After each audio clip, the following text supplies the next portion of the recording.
আমার নিজের বড় দাদা 22 বছর বয়স, চেহারা সাহেবের মতো চেহারা ছিল, খুব ভালো পরহেজগারও ছিল, গ্রামের সবাই আপনার চিন্তা জানতো, ভালোবাসতো। সেই যুবক যখন ইন্তেকাল করলো, আমার আব্বা নিজে কাঁধে করে আপনার নিজের সন্তানের লাশ নিয়ে গেছিল। সেদিনকে বাপের বুক কতটা ফাটতে পারে যখন সন্তানের লাশ আপনার কাঁধে করে নিয়ে যায়।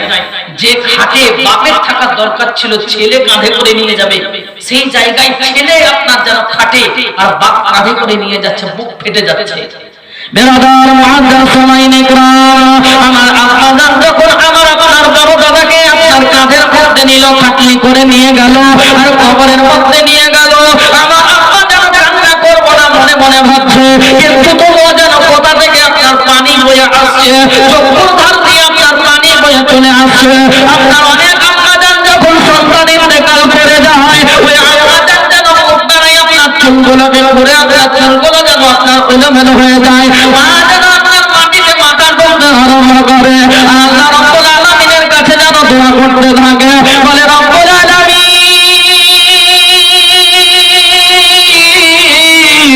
আল্লাহ গো তুমি আমার সন্তানকে কেন নিলে? আল্লাহ তুমি আমার সন্তানকে না নিয়ে আল্লাহ তুমি আমাকে কেন নিলে না? আব্বাও যেন ব্যক্ত করে বলে রব্বুল আলামিন, আল্লাহ গো তুমি আমার বেটাকে না নিয়ে তুমি আমাকে কেন আপনার নিয়ে নিলে না? এত মোহাম্মত করে, এত ভালোবাসে, ওই আপনার আম্মা জানকে ব্যক্ত করেন, ওই আম্মা জানকে ব্যক্ত করেন, ওই মাকে যেন বলেন, বলে আম্মা জান আজকে আপনি এত মোহাম্মত করেন, এত ভালোবাসেন আপনার সন্তানকে, আপনি জান আপনার সন্তানের কবরের মধ্যে 3 দিনের জন্য যান, আপনার ওই আম্মা জান যেন আপনার জবাব বললে হয়তো প্রস্তুত হবে না, তবুও কিন্তু আপনার মা আপনাকে মোহাম্মত করে, আপনার মা আপনাকে ভালোবাসে, আপনার মা আপনাকে প্যার করে, কিন্তু মা হয়তো কোনোদিন কবরে যায়নি আর যাবে না। যখন আপনার মাকে বলবেন মা আপনার বেটার কবরে একদিনের জন্য যান, মা যেন আপনার যাওয়ার জন্য হয়তো প্রস্তুত থাকবে না। যদি আপনার আম্মা জানকে ব্যক্ত করেন, বলে আম্মা জান আপনার বেটার কবরে একদিনের জন্য যান, আপনার যাওয়ার জন্য প্রস্তুত হবে না। কে যাবে আপনারা সবাই জানেন। আপনার আম্মা জান ব্যক্ত করবে, বলে বেটা আমার বেটাকে আমি অত মোহাম্মত করতে পারিনি, আমার বেটাকে এতটা ভালোবাসতে পারিনি, আমার বেটাকে আমি এতটা প্যার করতে পারিনি, আমার বেটাকে আমি অতটা লাভ করতে পারিনি। বলে আম্মা জান আপনার চাইতে কেমন আছে এত মোহাম্মত করে, আপনার চাইতে কেমন আছে এত ভালোবাসে, আপনার চাইতে কেমন আছে এত মোহাম্মত করে। বলে আমার চাইতেও একজন বেশি মোহাম্মত করে, আমার চাইতেও বেশি একজন ভালোবাসে। বলে কে বেশি ভালোবাসে?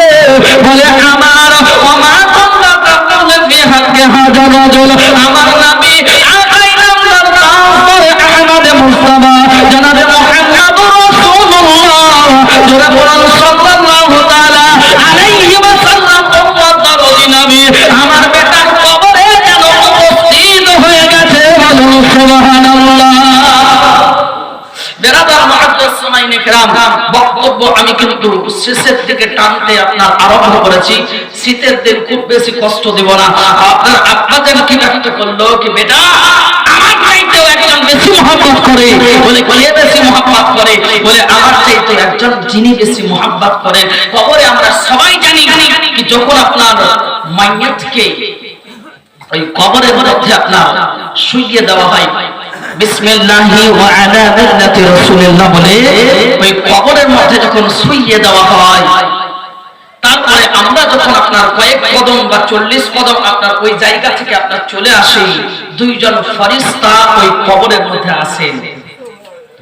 এই কবরের মধ্যে আসার পরে ওই শায়িত ব্যক্তিকে উঠান, আর ওঠার পরে জিজ্ঞেস করেন মান রব্বুকা। দ্বিতীয় কোশ্চেন মা দিনুকা। তৃতীয় কোশ্চেন মা কুনতা তাকুলু ফি হাক্কি হাযা রাজুল। আমার নবী দয়ার মুস্তাফা সাল্লাল্লাহু তাআলা আলাইহি ওয়াসাল্লাম ওই ব্যক্তির আপনার কবরে উপস্থিত হন, আর আপনার ফেরেশতা দল যেন নবী মুহাম্মদ মুস্তাফার দিকে হাদা শব্দ ব্যবহার করেছেন, মানে নবী মুস্তাফা ওইখানে প্রেজেন্ট থাকবেন। যেহেতু ইসমে ইশারা হাদাটা ব্যবহার হয় নিকটবর্তী বিষয়ের জন্য, এই কারণে হাদা শব্দ আপনার ব্যবহার করে বলা হবে যে মা কুনতা তাকুলু হি হাদার রাজুল, এই যে ব্যক্তি যিনাকে দেখতে পাচ্ছ তুমি, ইনার ব্যাপারে দুনিয়ার ব্যাপারে তুমি কি ব্যক্ত করতে, জোরে বলুন সুবহানাল্লাহ। বেরাদার মুআজ্জাজ সামাইন ইকরাম, বুঝতে পারা গেল বাপ কবরে যাবে না, মা কবরে যাবে না, ভাই কবরে যাবে না, বোন কবরে যাবে না, শ্বশুর কবরে যাবে না, শাশুড়ি কবরে যাবে না, আত্মীয় স্বজন কবরে যাবে না। যে নবী মুস্তাফা কবরে যাবেন উনি হলেন আমাদের নবী দয়ার মুস্তাফা, জোরে বলুন সুবহানাল্লাহ। বেরাদার মুআজ্জাজ সামাইন ইকরাম, তাহলে মুহাব্বত কাকে বেশি করতে হবে? হাদিস শরীফের মধ্যে এই রকম আছে, لا يؤمن أحدكم حتى أكون أحب من ولده وولده وماله ونفسه والناس أجمعين। আল্লাহর নবী দয়ার মুস্তাফা সাল্লাল্লাহু তাআলা আলাইহি ওয়াসাল্লাম যেন ব্যক্ত করলেন, বলে আমার উম্মতরা তোমরা কেউ যেন প্রকৃত ঈমানদার হতে পারবে না।